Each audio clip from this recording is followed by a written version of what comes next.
Sadakta mtazamaji, uhali gani? Natumai mzima wa afya popote unapoungana nami kutazama taarifa hizi za yanayojiri siku leo ya Jumatatu ya tarehe 27 mwezi Oktoba mwaka 2025, siku ambayo wanafunzi milioni 2.3 wameanza mtihani wao wa KPSEA na KJSEA ambao ni mtihani wa gredi ya 6, na kwa mara ya kwanza wanafunzi milioni 1.1 wanafanya mtihani wa gredi yao ya 9 kuelekea gredi ya 10 mwakani, mtihani ambao ndio kwa mara ya kwanza unafanywa humu nchini. Macho yote yanaelekezwa katika shule mbalimbali ambazo tayari zimeanza mtihani huo hii leo, na ndani ya siku 6 basi mtihani huo utakuwa unatamatika, na atakaofuata atakuwa ni mpito kwa gredi ya 10 kwa wale wanafunzi walioko katika gredi ya 9 ambao wamefanya mtihani huo kuanzia hii leo. Tutakuwa tunayajadili hayo katika sehemu ya pili ya mazungumzo, tukiangazia haswa yapi ambayo yanatarajiwa baada ya mtihani wa KJSEA, na haswa katika mitihani ambayo inajumuisha ile 40%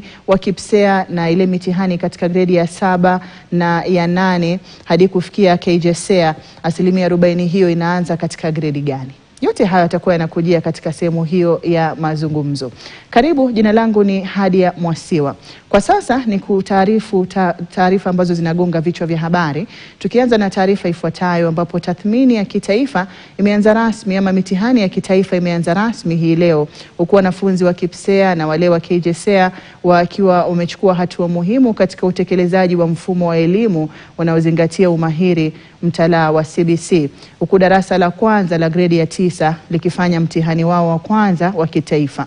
Akizungumza katika jiji la Nairobi wakati wa ugawanyaji wa mitihani hiyo, katibu wa elimu ya msingi Dr. Julius Bitok alithibitisha maandalizi ya wizara na kuwataka wadau wote kudumisha uadilifu na ufanisi katika usimamizi wa mitihani hiyo. Pia amewahakikishia watahiniwa kuwa kutakuwa na mpangilio mzuri wa kuingiza katika shule za sekondari ya juu, yani senior school, akibainisha kuwa kuna nafasi za kutosha. We don't expect anything short of professional administration of 2025 KJSEA, KPSEA and KCSE. I also want to confirm that we have released all the monies that are required to ensure that the smooth examination administration. We gave out, the government provided all the money for all the candidates, and nobody should have any excuse whatsoever why they should not be facilitated to do these examinations. It is the first time in the history of this country that our learners are sitting for this exam, which will culminate into ensuring that we have a smooth transition from junior school to senior school. Our learners are prepared. We have enough spaces in senior school, grade 10. We have 2.4 million spaces against 1.1 million learners. So we have prepared everything. We have prepared a digital system to ensure that there's smooth transition. And I want to assure all our learners that they will get a space in senior school.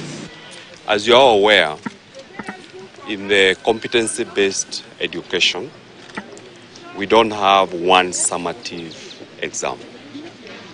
We have a formative assessment which is administered in grade 4, grade 5, grade 7, and grade 8.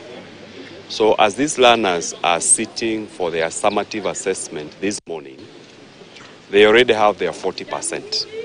What they are looking for is only 60%. Na tukisalia katika hayo, baraza la